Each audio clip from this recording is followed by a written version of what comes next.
Hello everyone, this is Professor Sana Ansari and welcome back to my YouTube channel. Friends, in this video we are going to deeply discuss about a very important topic called economic effects of public expenditure. So here we're going to discuss about the role of government in public expenditure is also called the expenditures incurred by the government. So here we're going to discuss about the government's expenditures effect on our economy. So it has some positive and it has some negative effect of the public expenditures on our economy. So now let's learn together, friends. So very first point you can see here that it is showing that the government has a different effects on the various aspects of our economy, so which is called as production, distribution, employment, stabilization and consumption. मतलब government जो खर्चा करती है हमारी economy पे, उसका production पे अलग तरीके से इफेक्ट पड़ता है, डिस्ट्रीब्यूशन पे अलग तरीके से इफेक्ट पड़ता है, and same employment, stabilisation and consumption पे अलग अलग तरीके से इफेक्ट पड़ता है. सो चलिए स्टार्ट करते हैं. पहला पॉइंट हम देखेंगे कि पब्लिक एक्सपेंडिचर मतलब गवर्नमेंट के द्वारा जो खर्चा किया जाता है उसका प्रोडक्शन पे क्या इफेक्ट पड़ता है. सो देखिए, प्रोडक्शन यानी कि जहाँ पर आप गुड्स एंड सर्विसेज प्रोड्यूस कर रहे हो, बना रहे हो, मैन्युफैक्चर कर रहे हो. ठीक है, तो सबसे पहला इफेक्ट ये पड़ता है कि it ability to work, save and invest. ये पहला पॉइंट आपको दिखाई दे रहा है. सो पब्लिक एक्सपेंडिचर मतलब कि गवर्नमेंट अगर प्रोडक्शन के लिए रिलेटेड खर्चा कर रही है, यानी कि गवर्नमेंट अगर एजुकेशन पे खर्चा कर रही है, हेल्थ पे खर्चा कर रही है, फूड पे खर्चा कर रही है, या हाउसिंग वेलफेयर पे खर्चा कर रही है, सो ये क्या आएगा ना, इससे लोगों को और ज़्यादा काम करने की उत्सुकता जगेगी, क्योंकि गवर्नमेंट खुद भी जो है एजुकेशन, हेल्थ वगैरह पे फोकस कर रही है. So which is good for the people. So people will try to earn more. So लोगों का यहाँ पर एबिलिटी टू वर्क क्या हो जाएगा, बहुत ज़्यादा बढ़ जाएगा. They will start saving the money, they will start investing the funds into the different different जो भी शेयर मार्केट्स एंड इन्वेस्टिंग के लिए जो भी टूल्स होते हैं वहाँ पर लोग अपना पैसा लगाना स्टार्ट करेंगे, क्योंकि गवर्नमेंट इनके ही पैसों को यूज़ कर रही है, बट अच्छी जगह पे यूज़ कर रही है एंड प्रोडक्टिव एक्टिविटी पे यूज़ कर रही है. क्योंकि देखिए, एजुकेशन है, सो डेफिनेटली यहाँ पर एम्प्लॉयमेंट जनरेट होगा, लोगों को कुछ ना कुछ एम्प्लॉयमेंट मिलेगा. सो यहाँ पर हम सर्विसेज रेंडर्ड करेंगे. हेल्थ है, सो अगेन सर्विसेज रेंडर्ड की जाएगी. फूड में सब्सिडीज़ या छूट दिया जा रहा है, सो गुड्स के रिलेटेड आ रहा है ये, है ना. सो इससे ऑटोमेटिकली क्या होगा, पॉजिटिव इम्पैक्ट रहेगा हमारी इकोनॉमी पे जो गवर्नमेंट खर्चा करती है एजुकेशन वगैरह पे, क्योंकि इससे लोगों का working system, ability to work, save and investment और भी ज़्यादा बढ़ जाएगा.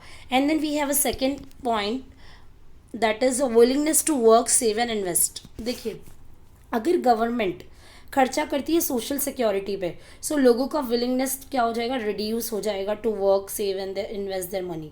क्योंकि social security it's for all, there is no any exclusion, there is not for a specific group. ठीक है, मतलब अगर सोशल सिक्योरिटी दे रहा है मतलब हर किसी को गवर्नमेंट क्या कर रहा है, एक सोसाइटी में रहते हुए सिक्योरिटी और प्रोटेक्शन दे रहा है. लेकिन हो सकता है कि उसमें रिच और पुअर दोनों आते हैं, बट जो टैक्सेस पे कर रहे हैं वो सिर्फ और सिर्फ रिच पब्लिक है. सो रिच लोगों का क्या मानना हो जाएगा कि भाई हम जितना भी कमा रहे हैं, टैक्स पे कर रहे हैं, सोशल सिक्योरिटी तो हर किसी को मिल रही है, वो ऐसा नहीं कि सिर्फ उन्हीं को स्पेशली मिल रही है. सो वो क्या सोचेंगे कि हम फिर ज़्यादा कमाए ही क्यों. सो इससे क्या हो जाएगा, इनका जो विलिंगनेस टू वर्क है ना, काम करने की जो इच्छा है ना, वो क्या हो जाएगी, कम हो जाएगी. ठीक है. And where is the public expenditure on the pension, on the sickness benefit will increase the people's ability to work and willingness to work. लेकिन वहीं पर गवर्नमेंट अगर अपना खर्चा करती है पेंशन देने पे लोगों को, या सिकनेस, बीमार वगैरह, मेडिक्लेम वगैरह बेनिफिट्स दे रही है, सो अगेन लोगों का ability to work and willingness to work बढ़ जाएगा, क्योंकि यहाँ पर लोगों का फ़ायदा होगा. ठीक है. सो पेंशन हर किसी को नहीं देते, बट किसी स्पेसिफिक ग्रुप को दे रहे हैं, सो अगेन यहाँ पर इनका ability to work, save and investment बढ़ जाएगा. Then we have third, diversion of economic resource. देखिए, पब्लिक एक्सपेंडिचर अगर इंफ्रास्ट्रक्चर पे हो रहा है, इंफ्रास्ट्रक्चर मतलब रेलवे, रोड्स, इरिगेशन प्रोजेक्ट्स, मतलब जो एग्रीकल्चर में पानी वगैरह सप्लाई करने के लिए होता है, water supply, energy supply, light, electricity etcetera, communication can have beneficial effect on the production. लेकिन अगर गवर्नमेंट इन सारी चीज़ों पे खर्चा कर रही है ना, infrastructure, communication, railway, transportation, irrigation, water supply, energy supply, so इससे क्या होगा, कहीं ना कहीं लोगों को एम्प्लॉयमेंट अपॉर्चुनिटीज़ मिलेगी और काफ़ी सारी चीज़ें प्रोड्यूस्ड होंगी. ठीक है. सो अगैन ये एक हमारा प्रोडक्टिव एक्टिविटी है. सो अगैन इससे भी क्या होगा, एक पॉजिटिव इम्पैक्ट पड़ेगा on the production of the public expenditure. ठीक है. And definitely it will increase the productivity which expand our market. ठीक है. सो डाइवर्जन मतलब और ज़्यादा एक्सपांशन मिलेगा इकोनॉमिक रिसोर्स से. देन अब भैया हमने पहला इफेक्ट देखा प्रोडक्शन का, कि हमारा इकोनॉमिक एक्सपेंडिचर जो पब्लिक एक्सपेंडिचर होता है उससे प्रोडक्शन पे क्या इफेक्ट होता है। सो कभी कभी पॉजिटिव है, कभी कभी नेगेटिव है। Now the second point is distribution. अब हम देखेंगे जो इनकम डिस्ट्रीब्यूट किया जाता है among the rich and poor people in a society, so उस पे जो है हमारे गवर्नमेंट जो खर्चा करती है पब्लिक एक्सपेंडिचर का इम्पैक्ट कैसा होगा। C public distribution public expenditure for the classified. Public expenditure जो दो ग्रुप में क्लासिफाई किया गया, मतलब जो गवर्नमेंट खर्चा करती है ना, एक ऐसा खर्चा करती है जो पूरी सोसाइटी एज अ होल को बेनिफिट देती है, और कुछ ऐसे खर्चा करती है जो किसी स्पेसिफिक ग्रुप को ही बेनिफिट मिलता है। जिससे देखो, अगर गवर्नमेंट जो है खर्चा कर रही है लॉ एंड ऑर्डर पे, पीस एंड जस्टिस पे, ट्रांसपोर्टेशन पे, कम्युनिकेशन पे, इंफ्रास्ट्रक्चर में, so it is for all the citizens and no one is excluded from its consumption. मतलब ये जो बेनिफिट्स मिलेंगे ना सोसाइटी को, पूरी की पूरी सोसाइटी को मिलेगी, क्योंकि रेलवे, एक रिच पर्सन भी रेलवे से ट्रैवल कर सकता है और एक पुअर पर्सन भी रेलवे से ट्रैवल कर सकता है। सो मतलब ये गवर्नमेंट के उस तरीके के एक्सपेंडिचर्स हैं, गवर्नमेंट के पब्लिक एक्सपेंडिचर्स वो वाले एक्सपेंडिचर है जिसका फ़ायदा सोसाइटी में हर किसी सिंगल इंडिविजुअल और ग्रुप ऑफ इंडिविजुअल को एंजॉय करने को मिल सकता है। ठीक है। और स्पेसिफिक ग्रुप क्या होता है, जैसे कि अगर आप लोग जो है किसी लो इनकम वाले को बेनिफिट दे रही है गवर्नमेंट, कोई वीकर सेक्शन को अपलिफ्ट करने की कोशिश कर रही है, तो वो होता है किसी ग्रुप को टारगेट करना और उसको बेनिफिट देना। सो गवर्नमेंट अगर रूरल एरियाज़ का कोई एक छोटा सा पार्ट है जिसको डेवलप करने के लिए कोशिश कर रही है, सो ये सिर्फ उसमें इंक्लूसिव है दैट पर्टिकुलर ग्रुप। सो इसको कहते हैं कि पब्लिक एक्सपेंडिचर, बट दो तरीके से हो रहा है, ग्रुप में क्लासिफाई किया गया है। एक ऐसा एक्सपेंडिचर जिसका फ़ायदा पूरी सोसाइटी को होता है, और एक गवर्नमेंट का ऐसा एक्सपेंडिचर जिसका फ़ायदा किसी एक स्पेसिफिक ग्रुप को ही होता है। ठीक है। सो ये हो गया आपका distribution. Okay, now next is employment friend. Employment पे क्या इफेक्ट पड़ते हैं गवर्नमेंट के एक्सपेंडिचर्स के।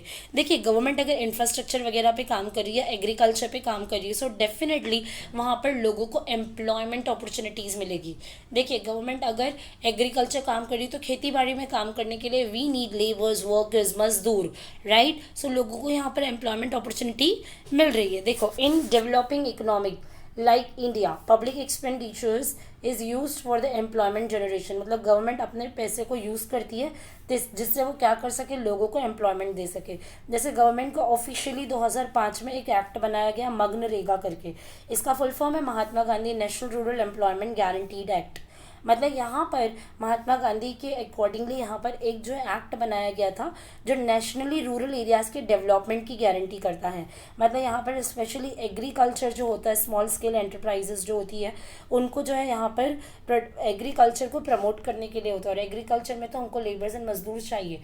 सो अल्टीमेटली यहाँ पर लोगों को एम्प्लॉयमेंट अपॉर्चुनिटी मिल रही है। और एग्रीकल्चर में गवर्नमेंट आपको सपोर्ट करती है, जैसे फ्री सीड्स डिस्ट्रीब्यूट करना, फ्री में बीजें देना उगाने के लिए, आपको पेस्टिसाइड्स, इंसेक्टिसाइड, कीड़े मार दवाइयों का वगैरह या खाद वगैरह जो है आपको फ्रीली डिस्ट्रीब्यूट करना। सो फ्रीली डिस्ट्रीब्यूट करना, but it's all about the खर्चा of the government. So government का खर्चा गवर्नमेंट जब एम्प्लॉयमेंट पे करती है, तो अगर खेती बाड़ी में ही क्यों ना कर रही है, बट वहाँ से लोगों को एम्प्लॉयमेंट मिलेगा। So it has some positive effect. And then we have a stabilization.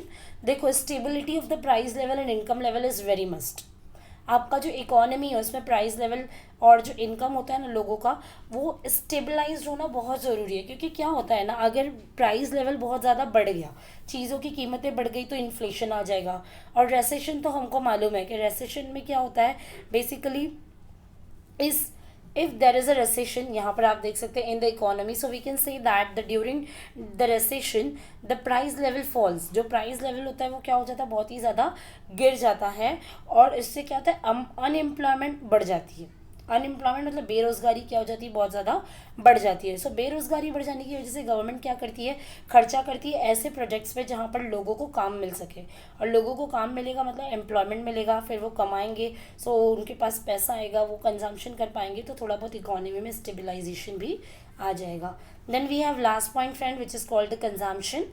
So subsidies on food, education, health and housing increase people's real income. देखो, अगर आप सब्सिडी मतलब छूट दे रहे हो फूड पे, एजुकेशन पे, हेल्थ पे, हाउसिंग पे, सो लोगों का जो रियल इनकम है जो वो कंज्यूम कर सकते हैं या स्पेंड कर सकते हैं, खर्चा कर सकते हैं, वो क्या हो जाएगा, बढ़ जाएगा। सो इससे क्या आएगा, लोगों का कंजम्पशन भी बढ़ जाएगा। ओके, सो मतलब गवर्नमेंट अगर सब्सिडीज दे रही है, मतलब गवर्नमेंट छूट दे रही है, छूट दे रही है मतलब पब्लिक एक्सपेंडिचर का पार्ट है कि जहाँ पर आपको थोड़ा सा मोहलत और सब्सिडीज दिया जा रहा है। But if the public expenditure is use for the unproductive and administrative purpose, मतलब पूरे देश को चलाने के लिए गवर्नमेंट खर्चा लगा रही है या अनप्रोडक्टिव एक्टिविटी पे लगा दिया है, डिफेंस वगैरह, जो डिफेंस क्या है, प्रोटेक्शन के लिए है, but it is not a productive, so productive नहीं है। सो बट ऑब्वियस यहाँ पर क्या आएगा, लोगों की इनकम कम हो जाएगी, इन्फ्लेशन बढ़ेगा, कंजम्पशन रिड्यूस हो जाएगा और प्राइस लेवल थोड़ा सा अप हो जाएगा। ओके, सो ये we have completed this point friend. If anybody has any doubt and difficulty,